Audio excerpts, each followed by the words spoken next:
Jarwo, seorang pemuda desa yang gemar mendaki gunung, sudah terbiasa dengan berbagai medan berbahaya dan tempat angker.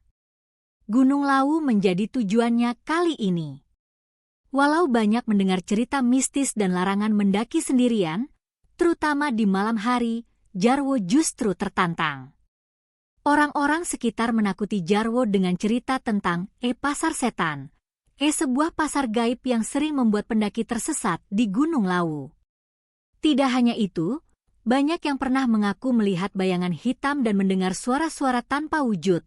Namun bagi Jarwo, semua itu tak lebih dari cerita rakyat. Namun, ia tak tahu bahwa perjalanan ini akan menjadi yang paling mengerikan dalam hidupnya. Persiapan matang sudah ia lakukan, dan ia pun memulai pendakian menjelang sore agar bisa mencapai puncak saat matahari terbit. Setelah berjam-jam mendaki, matahari mulai tenggelam. Suasana sekitar berubah menjadi gelap dan sunyi. Tiba-tiba, ia merasa langkahnya menjadi berat, seperti ada yang mengikuti dari belakang. Ranting-ranting yang patah dan bunyi samar terdengar dari semak-semak, namun ketika ia menoleh, tak ada seorang pun di sana. Saat kabut mulai menyelimuti, Jarwo tersadar bahwa ia berada di area angker yang disebut pasar setan. Ia mencoba mempercepat langkah untuk keluar dari area itu, namun justru semakin dalam. Cahaya-cahaya aneh mulai terlihat, mirip lampu-lampu dari obor kuno. Rasa ingin tahu membawa Jarwo semakin dalam, hingga akhirnya ia tiba di sebuah area yang luas, penuh dengan bayangan seperti orang-orang yang berjualan.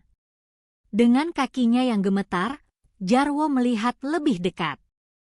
Pasar setan itu tidak seperti pasar biasa. Para pedagang tidak memiliki wajah yang jelas, hanya bayangan yang bergerak dengan cepat, suara-suara yang sayup, dan bisikan aneh yang menggema. Teror yang dialami Jarwo semakin menjadi ketika para penjual mulai memanggil-manggil namanya, meski ia tak pernah menyebutkan namanya di sana. Salah satu penjual mendekati Jarwo dan menawarkan sebuah kain hitam yang berbau anyir. Ketika Jarwo menolak, bayangan itu perlahan berubah menjadi sosok tua yang menyeramkan dengan tangan kurus yang meraih ke arahnya. Jarwo mencoba berlari, namun para bayangan terus mengikutinya. Mereka memanggil-manggil dengan suara yang berdesis, seperti serangga yang mengerubungi tubuhnya. Dalam pelariannya, tiba-tiba kabut menjadi semakin tebal dan suara pasar perlahan-lahan menghilang. Jarwo akhirnya tiba di sebuah desa kecil yang tampak sangat kuno, dengan rumah-rumah kayu yang sudah lapuk. Desa itu begitu sepi, bahkan angin pun terasa diam, hanya menimbulkan desiran samar di telinganya. Mencoba mencari jalan keluar, Jarwo berjalan melewati rumah-rumah itu, namun setiap kali ia mendekat, pintu-pintu menutup sendiri seakan-akan tak ingin ia memasuki tempat itu.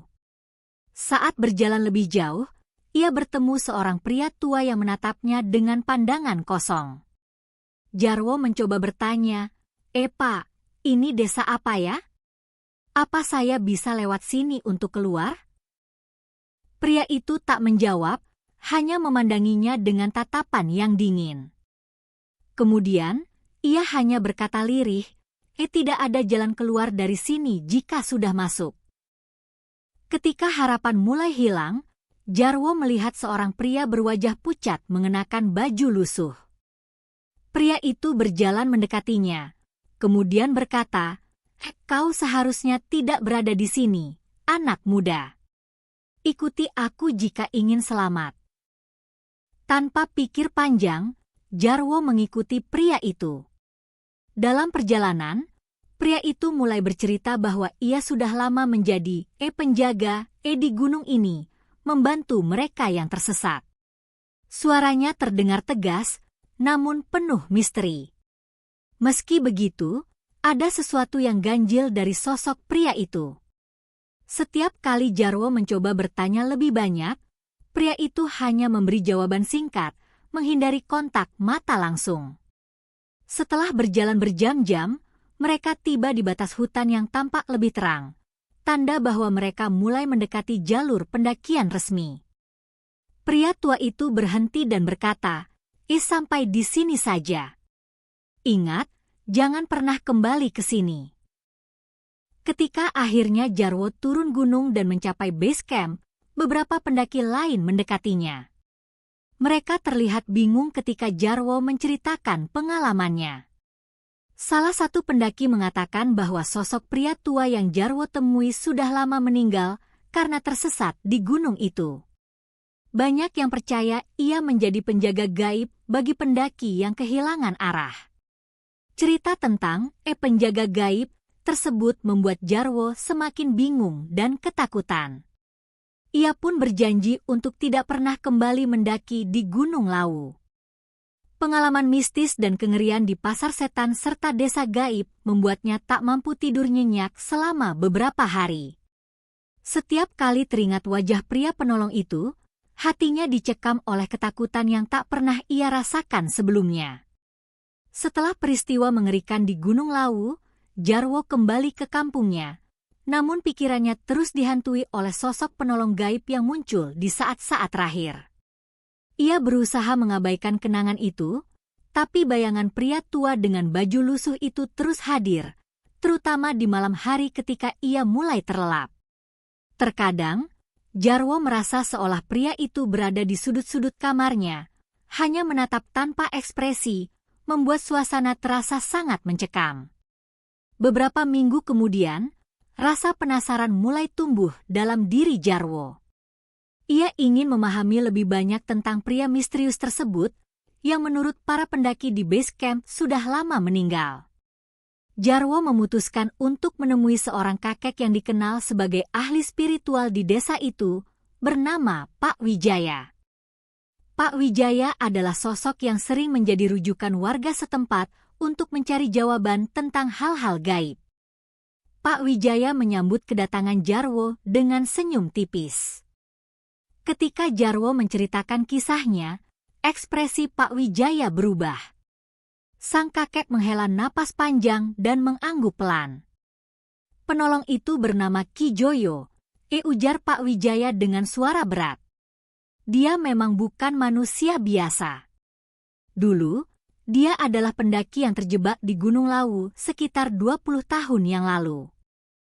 Karena ia tidak bisa keluar, arwahnya tetap terperangkap di sana. Banyak yang percaya bahwa Ki Joyo kini menjadi penolong bagi pendaki yang tersesat, tapi tentu saja ia hanya membantu mereka yang dianggapnya pantas.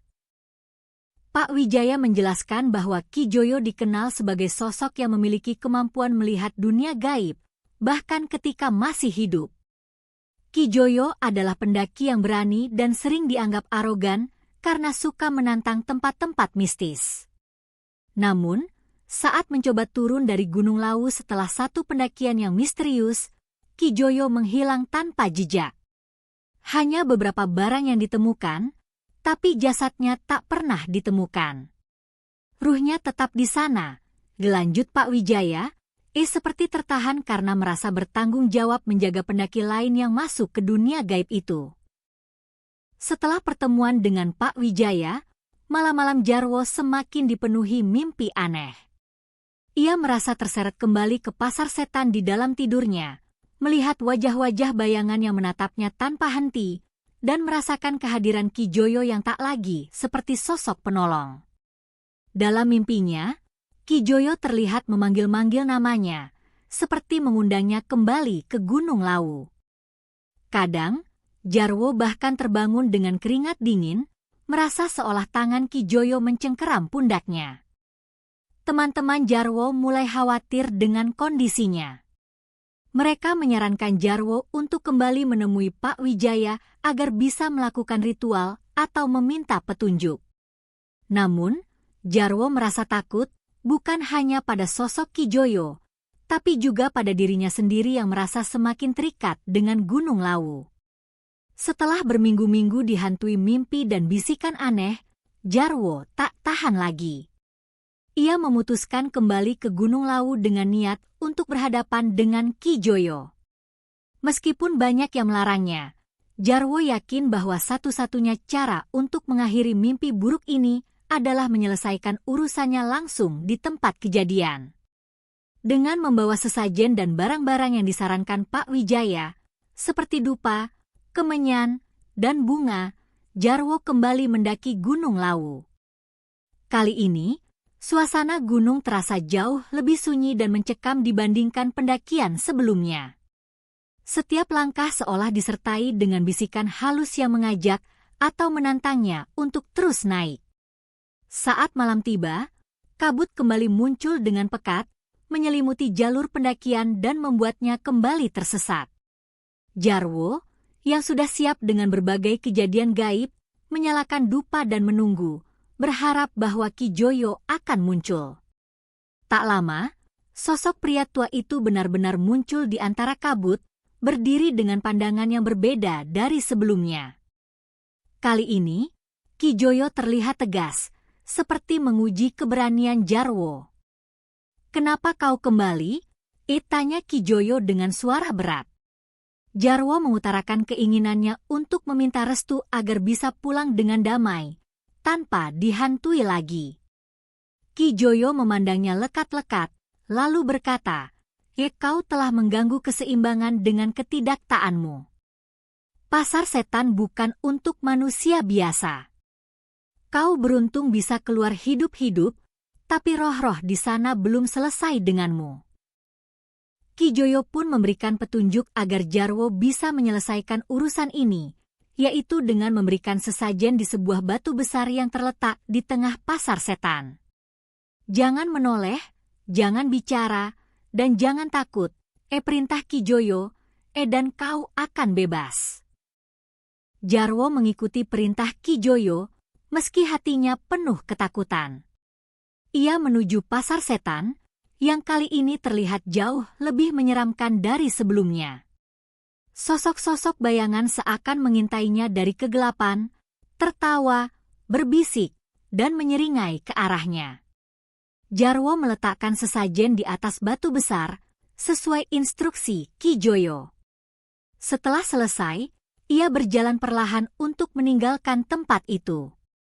Namun, tepat ketika ia hampir keluar dari area pasar setan, sebuah suara memanggil namanya dengan lembut. Jarwo?" Suara itu terdengar mirip dengan suara ibunya. Naluri Jarwo hampir membuatnya menoleh, tapi ia mengingat perintah Ki Joyo dan tetap melangkah maju tanpa menengok. Saat tiba di tepi hutan, kabut perlahan menghilang dan suasana kembali sunyi. Ketenangan itu membawa rasa lega bagi Jarwo yang kini percaya bahwa kutukan dan bayangan-bayangan yang menghantuinya telah pergi. Dengan langkah mantap, ia meninggalkan Gunung Lawu untuk terakhir kalinya. Beberapa bulan setelah ritual di pasar setan, Jarwo mencoba kembali ke kehidupan normal, namun ia mulai mendapati bahwa kenangan di Gunung Lawu tak begitu saja hilang. Setiap kali lewat tengah malam, ia seringkali merasa ada yang mengintainya dari jendela kamar atau bayangan-bayangan yang muncul di sudut-sudut ruangan. Terkadang, bisikan halus yang menyerupai suara dari pasar setan kembali terdengar, seakan mengingatkan bahwa dunia gaib masih mengawasi. Pada suatu malam, mimpi buruk kembali menghampiri. Jarwo mendapati dirinya berdiri di tengah pasar setan, dikelilingi oleh sosok-sosok bayangan tanpa wajah. Mereka mendekat, perlahan-lahan, dan terdengar suara Ki Joyo memanggil dari kejauhan, memintanya untuk tetap diam dan tidak menanggapi bisikan yang mendekat. Namun, dalam mimpinya kali ini, bayangan-bayangan itu menempel erat di tubuhnya, menariknya ke dalam lingkaran dan menyisakan sebuah bisikan samar. "Kau belum bebas sepenuhnya, Jarwo." Jarwo terbangun dalam keadaan terengah-engah, keringat dingin membasahi tubuhnya. Kejadian ini membuatnya sadar bahwa mungkin ritual yang ia lakukan di Gunung Lawu tidak sepenuhnya melepaskan ikatannya dari dunia gaib. Merasa ada yang tidak beres, Jarwo kembali menemui Pak Wijaya. Saat Pak Wijaya mendengar kisah Jarwo, ia tampak terkejut dan khawatir. Pak Wijaya menutup matanya dan mulai melantunkan doa-doa sambil menggenggam tangan Jarwo, seperti mencoba merasakan energi yang masih melekat padanya. "Jarwo, kau telah membawa sebagian dari pasar setan itu bersamamu," ujar Pak Wijaya dengan suara bergetar. "Ritual yang kau lakukan memang melepaskanmu dari sana, tapi ada roh yang masih mengikuti. Mungkin karena saat ritual, kau hampir menoleh ke arah panggilan yang terdengar seperti suara ibumu." Pak Wijaya menjelaskan bahwa bayangan-bayangan di pasar setan sangat licik dan bisa menggunakan rasa penasaran atau ketakutan manusia sebagai pintu untuk tetap terhubung. Karena itu, roh-roh tersebut sekarang mengikuti Jarwo, menganggapnya sebagai bagian dari dunia mereka. Pak Wijaya memberikan solusi terakhir kepada Jarwo. Ia harus kembali ke Gunung Lawu untuk melakukan upacara pelepasan secara penuh. Kali ini, ia tak boleh melakukannya sendirian. Pak Wijaya menawarkan diri untuk menemani Jarwo bersama beberapa penduduk desa yang sudah berpengalaman dalam mengusir roh-roh jahat. Mereka berangkat di pagi hari, membawa peralatan upacara seperti sesajen, dupa, kemenyan, serta bunga dan pakaian putih. Jarwo merasa sedikit tenang, meski hatinya masih penuh ketakutan. Mereka sampai di puncak saat senja mulai turun, tempat yang diyakini sebagai titik terakhir energi gaib dari pasar setan berkumpul. Saat kegelapan mulai menyelimuti, Pak Wijaya dan yang lain mulai menyalakan dupa dan melakukan upacara. Mereka melantunkan doa dan membakar sesajen, memohon agar roh-roh yang mengikat Jarwo melepaskannya sepenuhnya. Tiba-tiba, angin kencang berhembus, meniup kabut tebal yang muncul entah dari mana. Di tengah kabut, sosok bayangan hitam muncul, membentuk lingkaran di sekeliling mereka. Pak Wijaya terus melantunkan doa dengan khusyuk, sementara Jarwo melihat dengan cemas. Ia merasa seluruh tubuhnya membeku saat salah satu bayangan itu mendekat, memperlihatkan wujud seorang wanita tua berambut panjang dan berwajah keriput. Mata wanita itu merah menyala, dan ia menatap Jarwo dengan tatapan tajam, seolah menuntut sesuatu. Pak Wijaya berteriak, jangan hiraukan. Tetap fokus pada doamu, Jarwo." Jarwo mengikuti instruksi tersebut, meskipun ia sangat terguncang. Perlahan-lahan, bayangan wanita tua itu bergerak menjauh, dan wajahnya terlihat berubah menjadi sosok Ki Joyo yang mengangguk pelan, seolah memberi restu.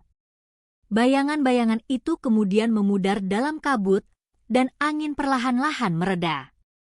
Setelah suasana tenang, Pak Wijaya menepuk bahu Jarwo. "Sekarang, kau telah bebas. Mereka sudah menerima persembahanmu dan mengizinkanmu untuk kembali ke dunia manusia sepenuhnya. Tapi ingat, jangan pernah menantang tempat-tempat yang tidak seharusnya dimasuki." Sepulangnya dari upacara di Gunung Lawu, hidup Jarwo perlahan kembali normal. Malam-malamnya tak lagi dipenuhi mimpi buruk, dan bayangan-bayangan yang dulu menghantuinya mulai sirna. Walau ia masih menyimpan trauma mendalam, pengalaman ini mengajarkannya untuk lebih menghargai kekuatan alam dan batas-batas yang tak boleh dilanggar. Jarwo juga merasa lebih bijaksana dan rendah hati, tidak lagi merasa bahwa ia bisa menaklukkan semua tempat. Setiap kali seseorang membicarakan Gunung Lawu atau pasar setan, ia hanya tersenyum dan mengingatkan mereka akan cerita-cerita misteri yang patut dihormati, bukan ditantang. Namun di sudut hatinya, ia selalu mengingat sosok Ki Joyo yang telah 2 kali membantunya dalam perjalanan ini. Ia merasa bahwa Ki Joyo adalah penjaga setia yang mungkin akan selalu mengawasi Gunung Lawu dan setiap pendaki yang tersesat. Rasa terima kasihnya pada sosok gaib itu membuat Jarwo lebih tenang dan mampu melewati pengalaman mengerikan ini dengan damai. Seiring waktu berlalu, Jarwo mulai merasakan bahwa kelegaan dari upacara di Gunung Lawu tidak sepenuhnya membebaskannya dari jejak pengalaman mistis yang pernah ia lalui. Ada perasaan samar yang terus menekan batinnya, seolah-olah bagian dari dirinya tertinggal di Gunung Lawu, atau lebih tepatnya, di Pasar Setan. Pada hari-hari tertentu, ketika bulan purnama muncul, rasa dingin yang aneh merasuk ke dalam jiwanya, dan ia merasa seakan mendengar bisikan dari dunia lain yang memanggilnya. Jarwo teringat lagi pada sosok wanita tua yang ia lihat saat upacara pelepasan.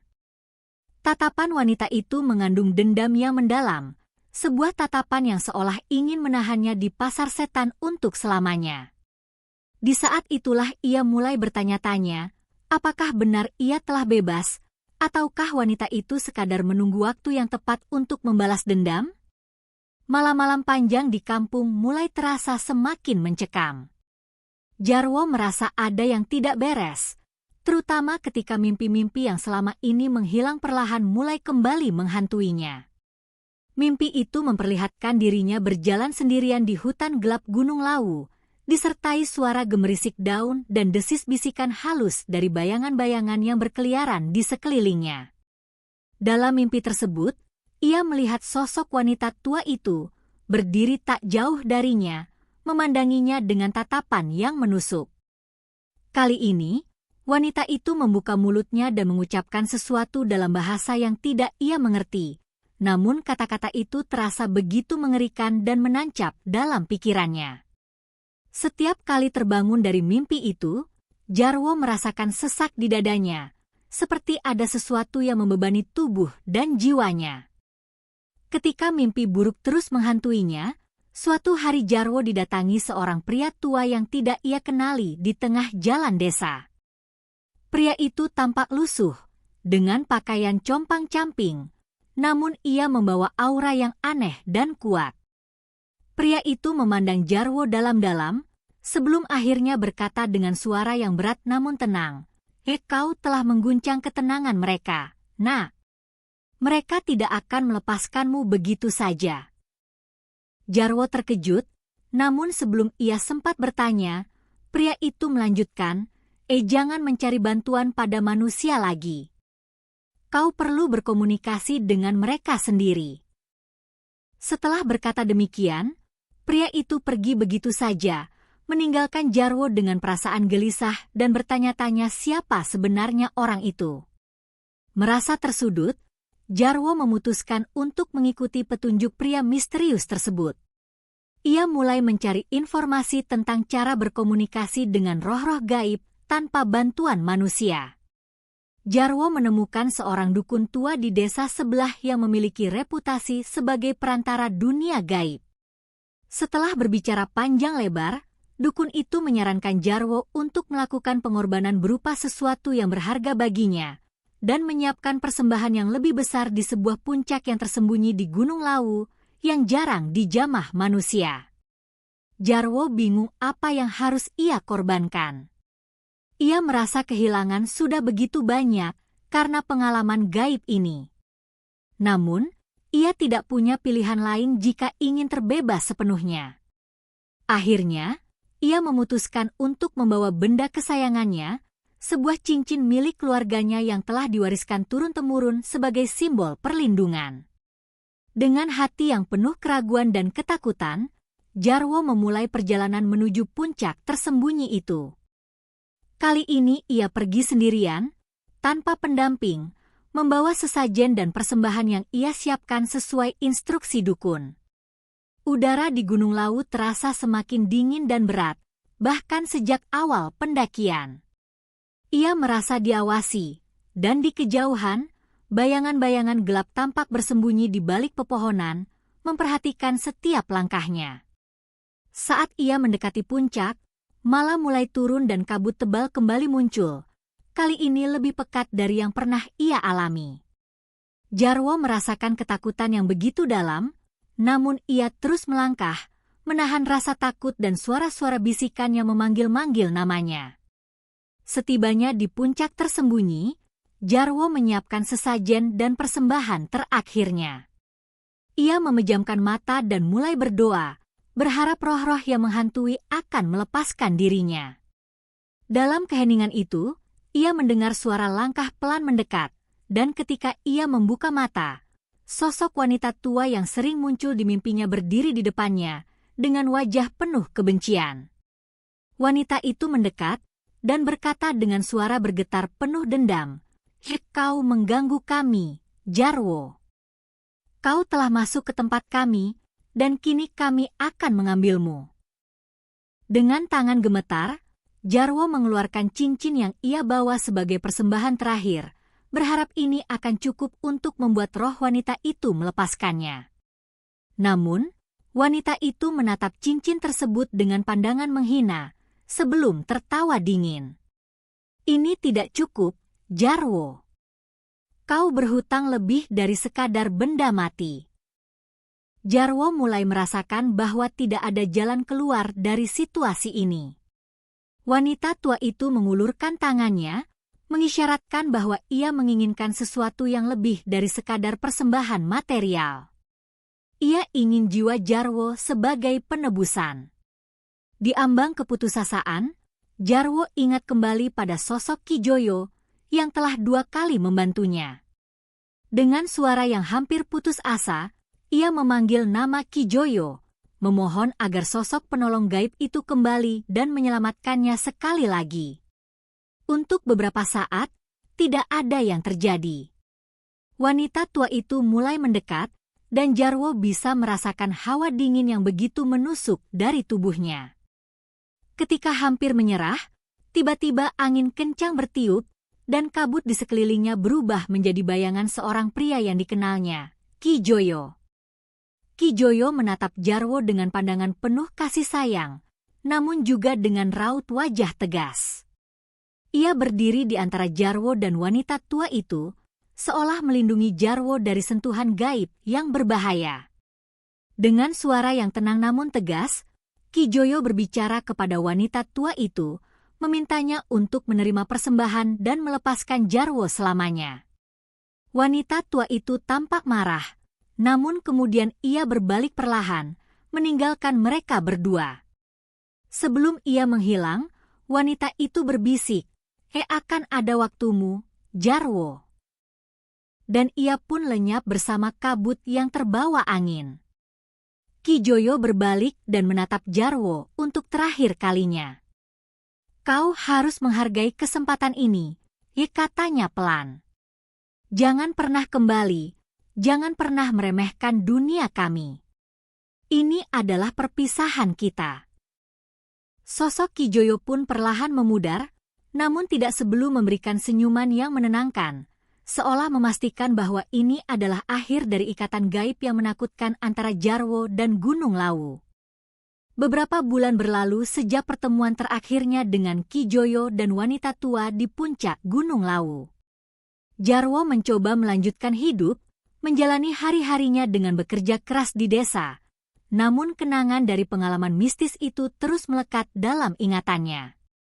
Meskipun ia merasa bebas, ada saat-saat ketika perasaan aneh menghampiri, terutama pada malam-malam gelap tanpa bintang. Di sudut mata, ia seringkali menangkap sekilas bayangan atau mendengar suara samar yang tidak jelas asalnya. Suatu hari, saat berjalan pulang dari ladang menjelang senja, seorang tetua desa menghampirinya. Orang itu sudah berumur dan jarang bicara, tapi sore itu, ia menatap Jarwo dengan penuh perhatian. "Nah, kuharap kau tak lagi ke gunung itu. Gunung punya jiwa, dan kau sudah bertemu dengannya." Jarwo terkejut mendengar kata-kata tetua itu, tetapi ia hanya mengangguk dan tersenyum lemah. "Aku takkan kembali ke sana, Kek. Pengalaman itu cukup menjadi pelajaran bagiku." Tetua itu mengangguk, namun pandangan matanya tetap menunjukkan kekhawatiran. "Kau mungkin tak kembali, tapi ingatlah, ketika gunung sudah mengenalmu, dia bisa selalu mengawasimu." Kata-kata itu tertinggal di pikiran Jarwo sepanjang perjalanan pulang, membuatnya bertanya-tanya apakah benar-benar sudah terbebas dari bayangan Gunung Lawu. Seminggu setelah percakapan dengan tetua desa, hal-hal aneh mulai terjadi di desa. Warga mulai melaporkan penampakan sosok wanita tua berkebaya dengan rambut panjang dan tatapan kosong. Mereka yang melihatnya merasa tubuh mereka mendadak dingin dan merinding. Bahkan ada beberapa yang sakit tanpa sebab jelas setelah melihat bayangan tersebut. Kabar penampakan itu menyebar, dan semakin banyak warga yang merasa ketakutan. Jarwo merasa ada keterkaitan antara kejadian ini dengan pengalaman yang ia alami di Gunung Lawu. Perasaan bersalah menguasainya, seolah-olah entitas dari sana telah mengikutinya pulang dan kini mengganggu desa. Ia merasa tak berdaya, namun hatinya tahu bahwa ia harus melakukan sesuatu sebelum semuanya menjadi semakin buruk. Jarwo menemui Pak Wijaya, guru spiritual yang telah membantunya sebelumnya. Pak Wijaya mendengarkan cerita Jarwo dengan seksama, kemudian berkata, ada kemungkinan sosok wanita tua itu masih terikat padamu. Mereka sering menggunakan orang-orang yang pernah datang ke wilayah mereka sebagai penghubung untuk menyeberang ke dunia kita. Pak Wijaya menasihati Jarwo untuk melakukan ritual penutupan agar roh itu berhenti mengikutinya. Namun kali ini, ritual harus dilakukan di tempat yang dikenal sebagai titik perbatasan antara desa dan dunia gaib, sebuah hutan kecil yang berada di sebelah barat desa. Di sana, mereka harus melakukan persembahan dengan bunga 7 rupa dan menyalakan obor sebagai tanda batas yang tak boleh dilanggar. Pada malam yang ditentukan, Jarwo dan Pak Wijaya, bersama beberapa warga desa lainnya yang ahli dalam ritual, berkumpul di hutan. Dengan hati-hati, mereka membentuk lingkaran dari bunga-bunga, menyalakan obor, dan mulai melantunkan doa-doa perlindungan. Mereka berharap agar roh wanita tua itu berhenti mengganggu dan kembali ke tempat asalnya. Di tengah-tengah ritual, angin kencang tiba-tiba bertiup, membuat obor-obor hampir padam. Suara desis aneh terdengar dari balik pepohonan, dan di dalam kegelapan, sosok wanita tua itu muncul, berdiri di luar lingkaran obor dengan tatapan dingin yang penuh dendam. Pak Wijaya tetap tenang dan terus melantunkan doa-doa, sementara warga lain memperkuat lingkaran perlindungan mereka. Wanita tua itu menatap langsung ke arah Jarwo, dan dengan suara lirih yang mengerikan, ia berkata, "Kau telah memasuki wilayahku, dan kini kau membawaku ke duniamu. Kau tak akan pernah benar-benar bebas dariku." Namun, Pak Wijaya tidak gentar. Ia mengangkat obor tinggi-tinggi dan meneriakkan doa-doa yang semakin kuat, meminta bantuan leluhur untuk mengusir roh itu. Sinar obor semakin terang, dan perlahan-lahan, wanita tua itu tampak mundur, menghilang dalam kegelapan. Setelah malam ritual itu, penampakan wanita tua tidak lagi dilaporkan oleh warga desa. Desa menjadi lebih tenang, dan penduduk bisa menjalani hari-harinya tanpa ketakutan. Jarwo merasa lega, seolah-olah beban berat yang selama ini ia bawa akhirnya menghilang. Meskipun ia tahu bahwa dunia gaib tetap ada, dan ada batasan yang harus dihormati, kini ia merasa bahwa hidupnya dapat berlanjut tanpa bayangan mengerikan dari masa lalunya. Namun, pengalaman ini menjadi pelajaran mendalam baginya. Setiap kali ia mendengar cerita-cerita dari penduduk yang mengalami pengalaman aneh di gunung atau tempat-tempat terlarang lainnya, ia selalu mengingatkan mereka untuk menghormati alam dan tak mengganggu batas antara dunia manusia dan dunia lain. Ia juga merasa bahwa meski kini ia bebas, ada kemungkinan suatu hari nanti, ketika batas-batas itu kembali terusik, kenangan dari pasar setan mungkin akan kembali menghantuinya. Malam itu, ketika Jarwo menatap bulan dan mengenang peristiwa-peristiwa yang telah ia lalui, ia merasa ada sebuah kesadaran baru yang lahir dalam dirinya. Ia akhirnya memahami bahwa pengalaman mistis yang mengerikan di Gunung Lawu telah mengajarkannya hal-hal penting yang selama ini tidak pernah ia sadari. Seperti hutan yang memiliki misterinya sendiri, Gunung Lawu pun punya batas yang tak boleh dilanggar oleh manusia. Jarwo akhirnya memutuskan untuk berbagi kisahnya kepada generasi muda di desa, terutama kepada mereka yang suka menjelajah alam tanpa mempertimbangkan aturan-aturan tidak tertulis. Ia menceritakan pengalamannya bukan untuk menakut-nakuti, tetapi untuk mengingatkan mereka tentang pentingnya menghormati alam. Alam punya jiwa, sama seperti kita, katanya suatu malam di depan anak-anak muda yang berkumpul. Kalau kalian tidak menghormati tempat-tempat yang dianggap sakral, kalian mungkin tidak melihat akibatnya secara langsung. Tapi suatu saat nanti, alam akan menuntut kalian bertanggung jawab. Para pemuda itu mendengarkan cerita Jarwo dengan seksama. Ia mengisahkan pertemuannya dengan roh-roh gaib di Gunung Lawu, pasar setan yang misterius, dan penolong misterius yang ia yakini sebagai Ki Joyo. Ia menjelaskan bagaimana segala kejadian itu akhirnya mengubah pandangannya tentang alam, dan betapa pengalaman itu mengajarkannya untuk lebih menghargai batas-batas yang ada.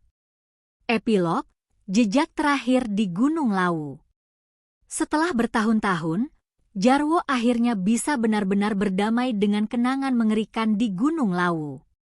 Ia merasa bahwa hidupnya kini lebih tenang, karena ia menerima pengalaman itu sebagai bagian dari dirinya, bukan sebagai mimpi buruk yang harus ia hindari.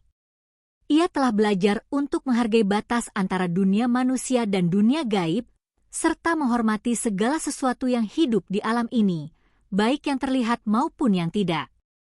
Di malam-malam sunyi, ia masih kadang-kadang merasakan kehadiran Ki Joyo, seperti desiran angin lembut yang membelai wajahnya, seolah mengingatkannya akan persahabatan yang melampaui batas antara dunia nyata dan dunia gaib. Namun, Jarwo tahu, selama ia terus hidup dengan penghormatan terhadap alam dan mematuhi batas-batasnya, ia tidak perlu takut lagi. Ia tahu bahwa ia, dan mereka yang mendengarkan kisahnya, dapat hidup damai di tengah alam jika mereka selalu ingat untuk menjaga keseimbangan dan rasa hormat. Cerita Jarwo memberikan kita pesan penting, hormatilah alam dan segala yang hidup di dalamnya. Di dunia ini, ada banyak hal yang tidak kita pahami sepenuhnya, dan terkadang, batas-batas yang tidak kasat mata harus dihormati. Setiap tempat memiliki penjaganya, dan alam dapat merespons ketika batas-batas itu dilanggar. Pengalaman mistis Jarwo menjadi pengingat bahwa sebagai manusia, kita tidak hanya hidup bersama manusia lain, tetapi juga berdampingan dengan kekuatan-kekuatan alam yang tak terlihat. Jika kita bisa belajar untuk hidup selaras dengan alam, menghormati dan menjaga tempat-tempat yang dianggap sakral, kita tidak hanya menjaga keselamatan kita sendiri tetapi juga mewariskan keseimbangan alam bagi generasi mendatang. Ini bukan hanya tentang takut pada hal-hal gaib, tetapi tentang menghargai dan menjaga alam yang memberikan kita kehidupan.